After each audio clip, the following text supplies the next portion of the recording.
NK news 1, नीडर क्रांति news, निष्पक्ष जन जन की खबरें जिला वाराणसी। ब्रिटिश सरकार ने ऑर्गेनाइज किया और उसमें सवाल किया था उससे कि आप ये बताओ भाई, देखिए एक बात समझिए, उस समय का माहौल क्या था। चलिए उस पीरियड में इस देश में कई रियासतें थी, एक रियासत नहीं है। आज आप भारत को देख रहे हैं, लगभग 600 रियासतें थी। उस 600 रियासतों के आज बाबा साहब डॉक्टर भीमराव अंबेडकर का महापरिनिर्वाण दिवस है। आज ही के दिन 6 दिसंबर सन 1956 को बाबा साहब का परिनिर्वाण हुआ था और वो हम लोग एक शोक सभा के रूप में आज मनाते हैं, श्रद्धांजलि सभा के रूप में मनाते हैं। बाबा साहब ने जो मैसेज दिया पूरी मानवता को, अपने समाज को, वो अपने समाज में हम लोग देते हैं। पूरा देश आज बाबा भीमराव अम्बेडकर का मना रहा है, तो आप जो इससे जुड़े जो हैं क्या संदेश देना चाहेंगे? देखिए, मैं पूरे देश को आज धन्यवाद करना चाहूँगा कि कम से कम आज पूरा देश बाबा साहब को श्रद्धांजलि दे रहा है और ये अपने आप में बहुत बड़ी कामयाबी है।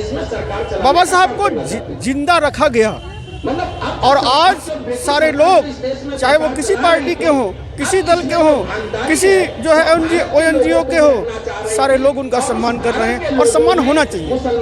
ये भारत के एक सिंबल हैं, एक पिलर्स हैं, एक जो है कि रोल मॉडल है। बाबा भीमराव अम्बेडकर देश के ही नहीं पूरे विदेश में भी इनका जो है एक शिक्षा के नाम पे इन्होंने एक शिक्षा का रास्ता दिखाया। देखिए, बाबा साहब की हैसियत एक बहुत छोटी हैसियत नहीं है, वो नेशनल नहीं, आपने सही कहा कि वो इंटरनेशनल भी है।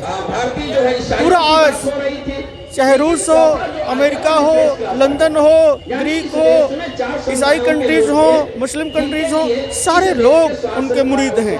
केवल उनके कर्मों से, उनके कार्यों के द्वारा आज पूरा जो है विश्व उनका गुणगान कर रहा है और आज भी वो जिंदा है, आज जिंदा है।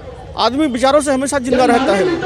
काशी एक धार्मिक नगरी है, यहाँ के लोगों को आप क्या संदेश देना चाहिए? देखिए, हमारा उत्तर प्रदेश में स्थित बनारस में मोस्टली सारनाथ, जहाँ भगवान बुद्ध गौतम बुद्ध का प्रथम उपदेश स्थली है वो, और भगवान गौतम बुद्ध के शिष्य हमारे बाबा साहब और हम भी, हम उनके फॉलोअर हैं।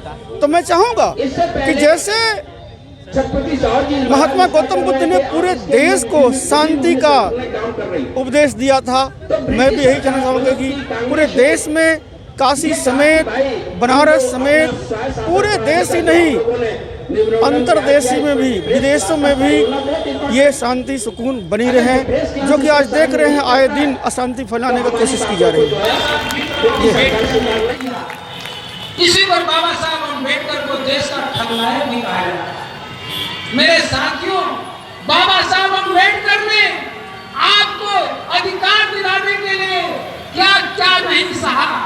अगर ये भी चमचागिरी करते, ये भी पिट्ठू बन गए होते, ये भी दलाल बन गए होते, तो आज हम लोग दलदल में हो गए होते। मेरे साथियों, हम लोगों को कोई निकालने वाला नहीं था। तो बाबा साहब अम्बेडकर की मेहरबानी से आज हम लोग दलदल से ऊपर आए हैं। आज जो आप चौराहे पर बोल पा रहे हैं, सम्मान के साथ जो बातें कर रहे हैं, इतिहास बड़ा हम लोगों के साथ बड़ा अच्छा जिंदा रखा जाएगा। लेकिन अगर भारतीय संविधान पर अगर संचालित होता है तो भारतीय संविधान जिंदा रखा जाएगा। बाबा साहब अम्बेडकर ने बहुत एक स्पष्ट और बातें कही थी कि यदि आप चाहते हो कि अच्छी शिक्षा किसे कहते हैं, हमारे बीच मायालाल जी पधार चुके हैं, साथ साथ उनके लिए भी बहुत बहुत शुभकामना। जिला पंचायत से कृष्ण कुमार जी हमारे बीच पधार चुके हैं, जिला पंचायत विभाग से। विकास हम यदि इस देश अगले वक्ता के रूप में हमारे बीच आदरणीय बैजनाथ जी, मंडल अध्यक्ष भारतीय जीवन बीमा निगम मंच पर आसीन है। बाबा साहब अम्बेडकर हमारे बीच ये भी थे कि समाज सत्य प्रकाश साहब, पूर्व अधिशासी जनता BSNL हमारे बीच पधार चुके हैं। हम 56 तक का इस वैचारिक चिंतन को हिंदू महासभा का नेतृत्व करने वाले लोग भी गए थे, मुस्लिम लीग का मतलब जो मुसलमानों का नेतृत्व करने वाले वो भी गए थे।